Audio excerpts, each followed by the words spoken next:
Welcome to the Opportunity Zones podcast. I'm Jimmy Atkinson. My guest today is Ari Kresh, partner at Island Paradise QOF, an Opportunity Zone fund that purchases distressed assets in Puerto Rico and transforms them into world-class hotels. Ari joins me today from his office in San Juan, Puerto Rico. Ari, it's great to see you. Thanks for joining me today. Welcome to the podcast.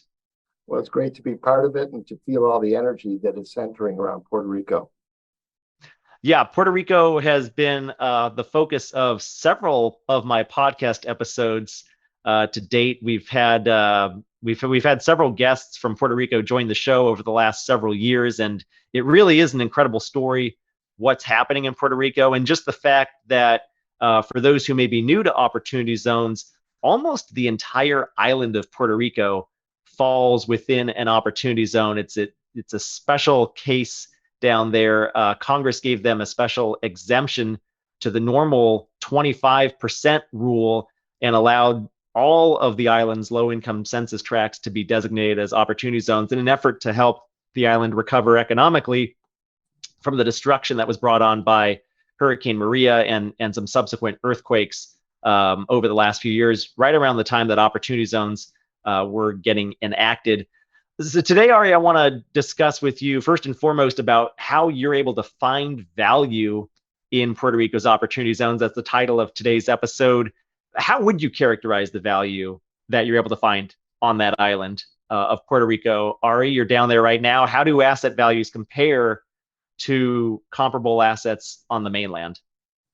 Well, I've lived in Michigan and I've lived in New York City for significant portions of my life.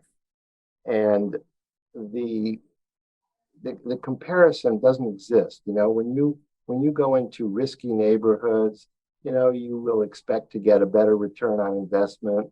But over here, the fact that there's not a lot of capital that's available to, you know, invest in properties make it kind of a game that a lot of people can't play. So ROIs are off the charts over here. But of course, the way I've always invested in real estate is I've always tried to make my money on the buy. So if you can get a good deal when you buy it, then you're kind of cushioned for if things don't work out exactly the way that you want it to. And in Puerto Rico, there's a lot of uncertainty in terms of the way things work out. So Jimmy, Yeah, for sure. I moved here more than 5 years ago. I moved here before Maria, before the mass immigration from the mainland to Puerto Rico. Act 20 and 22, these are special tax advantages that are given to individuals that have high net worth, you know, to attract them to Puerto Rico. And there was another act called Act 20 that bring businesses that export services here. They were enacted, but it was only a trickle when I first came in. And my attraction to this place was not that.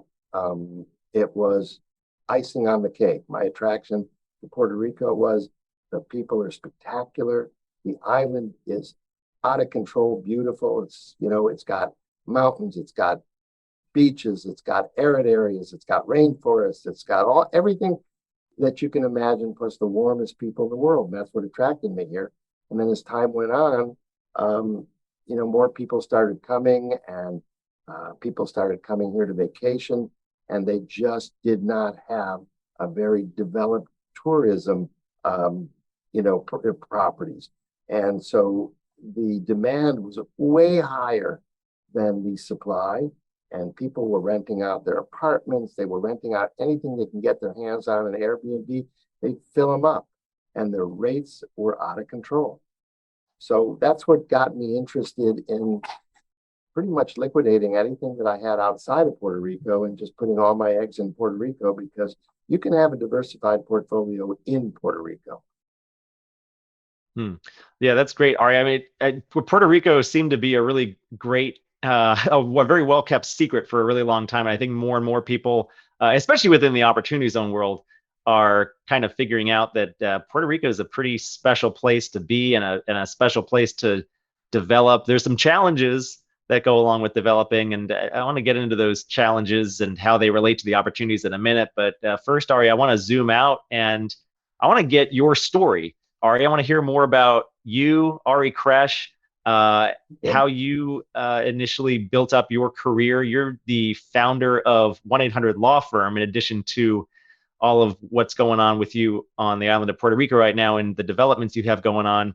Can you tell me a little bit about your career trajectory, about how you started 1-800 Law Firm, how that led you to where you are today, and it sounds like you moved to Puerto Rico about 5 years ago. Tell us a little bit more about yourself, though, Ari. Okay, well, I started my legal career in 1978. I graduated law school in 1977.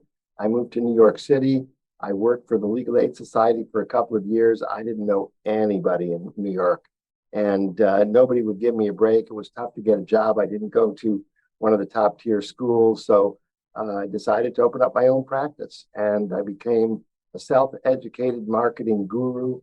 Over the years, I was marketing legal services and different areas, and then I kind of figured out if I can get the phone to ring more than I can service those areas, I had two choices. I can either hire staff, for which I didn't have the money to do it, or I could enter into joint ventures with other law firms that were high on talent, but low on business. So I started developing my own marketing strategies. I looked in other industries. I was probably the very first national advertiser in the legal space. I used some tricks that would allow me to market legal services on a national basis cost effectively by using a vanity phone number, 1-800 Law Firm. So essentially the way that worked is I could buy 10-second commercials on national TV that would cost me literally a fraction, not a third, but maybe 10% of what a 30 would cost on national TV. So my entry point, if your name is, whatever your name is, if you have to repeat the number and tell them you're a law firm, it takes 30 seconds at least. I didn't even have to tell them I'm a lawyer. I tell them 1-800 Law Firm, and I tell them you get into a car accident, call 1-800 Law Firm. And I got a 10-second commercial that can run nationally, and the phone was ringing off the hook. And there was a lot of law firms that wanted to partner with me to share in that traffic. As time went on, different things were popular. Yellow pages became popular, and then billboards and TV commercials, and then internet and keywords and whatever. So depending upon the sliver of time in history, the 1-800 had greater advantage, lesser advantage, but at this point in time, it's more of a brand. People recognize it. I've been doing this since 1994 as 1-800 Law Firm. So there's a comfort knowing that a business has been around for 30 years. So that's my story. And essentially, 5.5 years ago, I'm a kind of an adventure seeker. I love the tropics. I love new experiences. And I had a great staff in Michigan, which is where my main office was. And I decided to treat myself and my family, which at the time consisted of a wife and my youngest of 5 daughters. She was in 10th grade. I said, Tessa, I'm considering moving to Puerto Rico. And she was in 9th grade at the time. And she says, Dad, are you crazy? I'm in high school. I have friends. And I said to her, wouldn't you like to see what you're saying no to? And she said, fair enough. So we arranged a trip for her to shadow a student at St. John's School. She goes, she shadows a student. She walks across the street to the Airbnb that we were staying at. I said, how was it? And she says, it was great. I start telling her about the adventure that we had planned for the next day. She says, Dad, I can't go. I said, why not? She says, I have friends. And she went back to school. And the truth is that the way they embraced her is crazy. I mean, what I like to say that in Puerto Rico, Puerto Rico, the trust factor comes immediately when you meet somebody. And if you violate that trust, they'll hate you forever. In the United States, they don't trust you to begin with. And it takes a period of time for them to develop that trust in you. So at my age, I can't afford the latter. So I like Puerto Rico. No, that's a great story and great to get that family buy-in. And I'm sure you don't miss those winters in Michigan. The winters down in Puerto Rico and the Caribbean are much nicer, I'm sure. I didn't know it at the time. I didn't know how oppressive the weather was. I just didn't think about it. I just figured out strategies. You get an attached garage to your home. You go into the bat cave and you get out. And over here, I embrace every opportunity that I can be out in nature, amongst the palm trees, at the beach, in the mountains, in the rainforest, you name it. I just embrace every opportunity. The sweat, the winds. People say, well, what about the electricity? What about the hurricanes? And I say, what about it? Would I rather have that or would I rather have snowstorms? And it's not even a comparison. Yeah, that's a good point to make. So you moved there about 5.5 years ago. That was just shortly before opportunity zones were enacted at the end of 2017. When did you first hear about opportunity zones, Ari, and what about that new tax policy and investment vehicle attracted you? Well, it was only when I first heard about opportunity zones, it was only an intellectual exercise. I thought, finally, our legislators have come up with something intelligent that's going to really revitalize areas. Because how often have you heard, Jimmy, where somebody couldn't afford to sell a property because they couldn't afford to pay the taxes on their gain? Sure. So now they enacted a mechanism where you can defer taxes for, at the time, I think it was, 10 years when they first enacted it, or, whatever. You don't have to. So they defer the taxes. They give you a discount on those taxes. And plus, they give you a jump start on a new investment.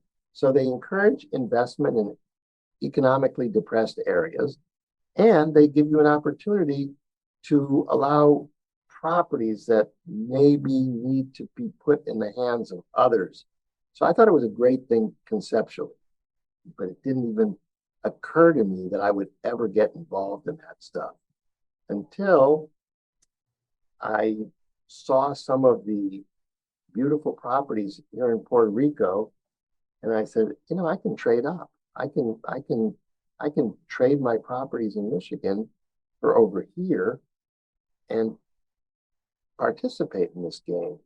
And,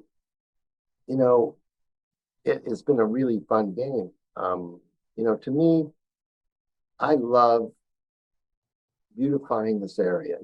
When you speak to a Puerto Rican contractor, and, one of the things that I do differently than a lot of the people that are here is I interact, even though I don't speak Spanish, I make it a point to interact with as many Puerto Ricans as I possibly can. And my assistant is Puerto Rican, and they really do appreciate that. I got involved in a deal that was, Jimmy, if you tell me this doesn't make any sense, I'm going to agree with you. But this is a true story. There's this property in the heart of Santurce, which is a really beautiful area. And it was for sale for what I think a very low price. And it was on the market for 3 or 4 years. And I got to know the family. I learned about the father who built the building 80 years ago. And I asked the broker, I said, and I closed on the deal. And I said to the broker, this has been on the market for 3 or 4 years. Why? What am I missing? Why did it not sell before me? And he says, Ari, until you came along, the sellers never felt comfortable with their buyers. And I said, feel comfortable? What do they have to feel comfortable for? Just write a check. What's the difference? Feel comfortable.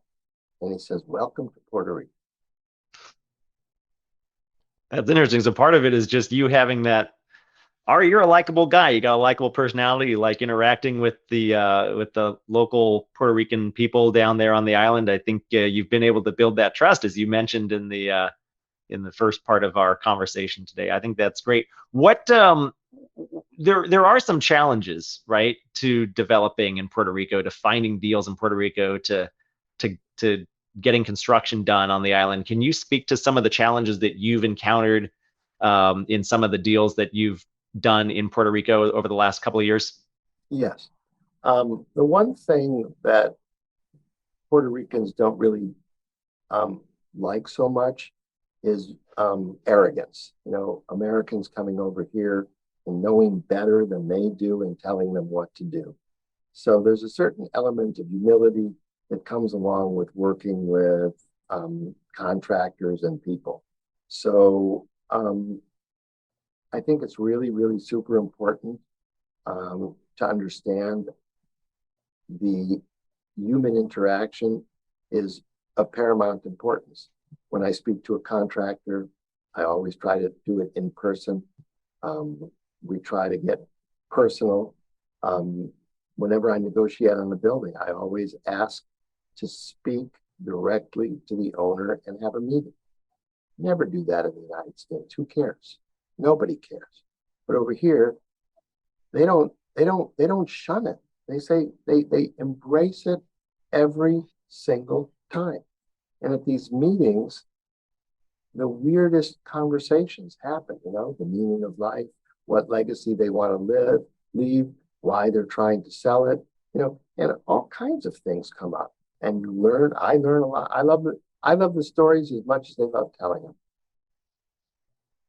Well, that's great. And it's essential, it sounds like, to talk to some of those owners and hearing some of those stories in order to get a deal done, from what it sounds like. Well, what can you tell us a little bit more about the pipeline of assets that you are developing or acquiring in Puerto Rico for the Island Paradise Qualified Opportunity Fund?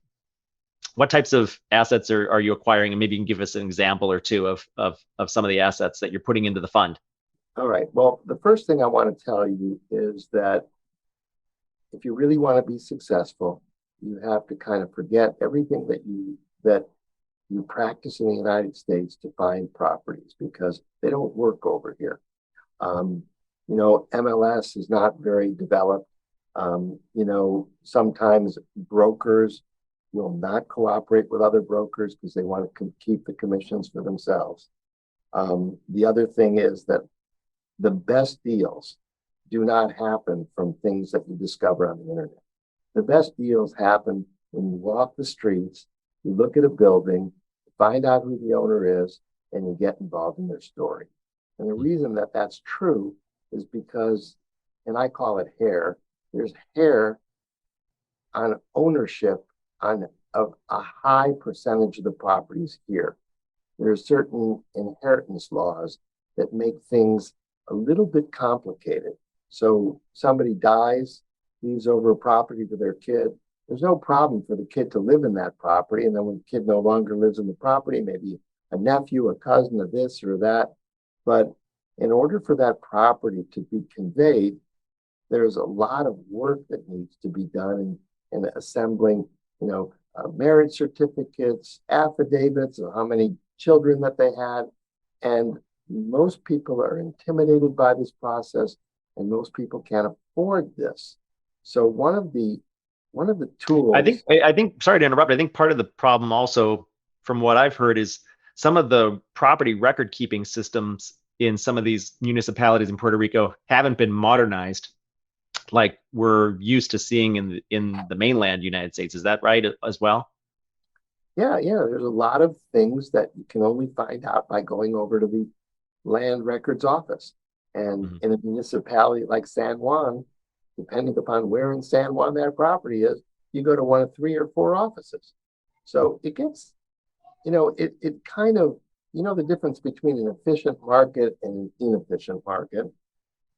An efficient market is like the stock market. If you want to sell your share of Apple, you're going to get the same price I'm going to get for my share of Apple.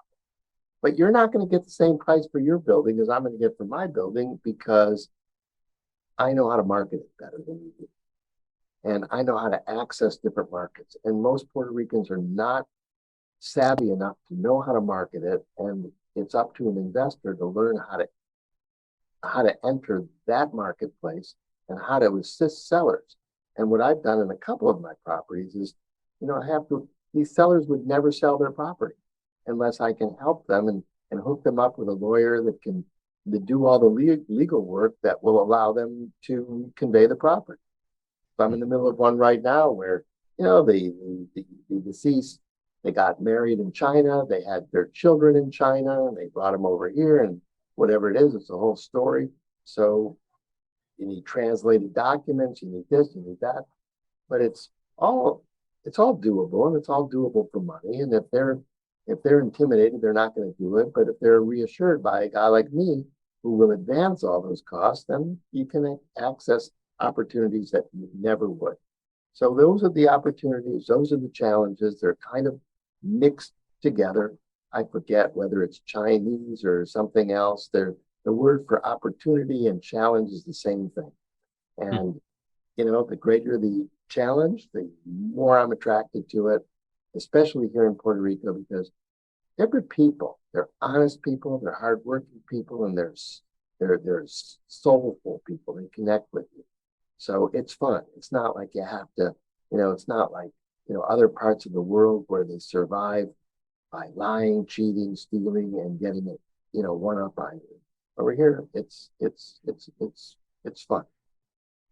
Oh, it sounds like fun. I always enjoy my visits down there to Puerto Rico as well. Well, Ari, before we, and I just one more point, just to kind of expound on what you said. I think a lot of times you can untap value when the market is inefficient, like the one you're describing, the real estate market down there in Puerto Rico. As long as you're willing to put in the work, scrounge a little bit, walk the streets, get to know the people that you need to interact with. I think that's where you can really find some good value, as your story shows us all. Ari, just to kind of wrap things up, can you tell us a little bit about Island Paradise QOF, what the fund is up to, the types of deals that you are acquiring, and what the investment thesis is? Well, this kind of followed the same trajectory that my law firm did. I acquired more business that I could actually handle. So I had to figure out a way to get that business responsibly handled. And in the same manner, I'm doing the real estate thing. There's a finite amount of money that I can access. So I put together a fund with some great people that I met on the island, and people that probably your viewers are familiar with. Ashley Tyson is a partner. I was fortunate enough to meet him, so that I know that the structure is done properly. And what he saw in me was the ability, because I'm boots on the ground, the ability to find deals. I wouldn't even recommend a deal unless it was a steal. And, a steal is an underutilized, I want to bring value. I don't want to just recognize a building that somebody, fixed up and now it's being rented out as an Airbnb and there's a nice return on your investment. That doesn't do anything for me. For me, it's taking a piece of building and turning it into something that looks nice and kind of elevates the look of the streets of Puerto Rico. So there's a few things, so I look for properties that I can add value to. We found an old office building that was 80 years old. It was underutilized. It was not properly maintained. We gutted it down to its skin, and we're going to turn it into a luxury boutique hotel with a swimming pool on the top floor. It's got views of the mountains. It's got views of the ocean. And so that's one property. Another property is in the middle of the jungle. It has mature bamboo. So we found a really stupid good deal on it. We bought 80 rooms, which really can be converted into 160 rooms for $1.4 million. And it sits on, I think, 7.5 acres. So we have commercial properties that we're turning into hospitality. We have some remote properties that we're turning into hospitality. Hospitality is interesting to me because this market it's hungry. I mean, there is such a demand for Airbnb and a hotel space right now. And in addition to the regular benefits that people get from opportunity zones, the local government is giving you, they're just throwing, tax benefits at you to invest your money here rather than in Cleveland, Ohio. So they give you a 40% tax credit for investments in hospitality and other businesses too. They give you a 40% tax credit. It takes you a few years to get that 40%, but that's over and above everything else that's being done. And as long as you calculate things based upon traditional ROIs, you don't even look at that 40%, and you just consider that as icing, you're going to do really well. Yeah, that's incredible. The 40% tax credit is unlike anything that you can get on the mainland, as far as I'm aware of. I mean, it's interesting you brought up Cleveland, Ohio. The state of Ohio offers a 10% tax credit on top of any OZ deals in the state of Ohio, and that's a pretty darn good deal. But you go down to Puerto Rico and they're doing 40%. That's a lot of free money that the Puerto Rican government is handing over to developers and real estate investors to try to attract more tourism to the island. Just an incredible story down there. Ari, it's been a pleasure talking with you today. To wrap things up, if we have any listeners or viewers out there who like the sound of your voice and what you have to say, Ari, and they want to get in touch with you, what's the best way for them to do so to learn more about you and Island Paradise QOF? Well, if you could flash my email address on the screen, it's my name, A Kresh at 1-800lawfirm.com. A Kresh, Kresch, at 1-800lawfirm.com. I'd be happy to respond to any questions. There's room in our fund to be an investor in any of the deals that I spoke about. We have one operational property. We've got two hotels that we're developing along the coast, the southwestern coast. A place called, near Boca Raton. And this hotel was an operating hotel that was destroyed during Maria. And now all we have to do is fix it up. It's tried and tested. People love it down there. And now, we just have to fix it up, modernize it. And that's one of our properties as well. And we'll keep buying more as long as we have interest in it. And I think that, if you're a sophisticated investor, do you remember the clothing store called Sims? Sims was a New York clothing company. They used to sell, I think, closeout stuff. And they had a motto that says, the educated consumer is our best customer. Well, I say the same thing. The educated investor is our best customer because you understand what an advantage it is to be here over anything you've ever done. That's a great way of putting it. I don't remember Sims personally, but I do like that marketing tagline. And not from New York either, but Ari, they actually were in other cities. There was a Sims in Michigan where I was too, but it was a great store, and I don't know what happened to them. They went under at some point in time, but that was their motto, and I loved it. That is a good motto, a good motto to have, and I like to think that my listeners and viewers are educated investors. So again, if you want to reach out to Ari, please do so. A Kresh at 1-800lawfirm.com, and of course, as always, I will have show notes for today's episode up on the OpportunityDb website. You can find those show notes at opportunitydb.com/podcast. There you'll find links to all of the resources that Ari and I discussed on today's episode. I'll be sure to link to Ari's email address, and I'll also have the website for Island Paradise QOF posted there as well. And please be sure to subscribe to us on YouTube or your favorite podcast listening platform to always get the latest episodes of the Opportunity Zones podcast. Ari, again, it's been a pleasure speaking with you today. Thanks so much for your time. Well, Jimmy, I just have to tell you, I'm no longer a virgin. This is my first podcast. You did great, Ari. Thank you. Thank you. Take care.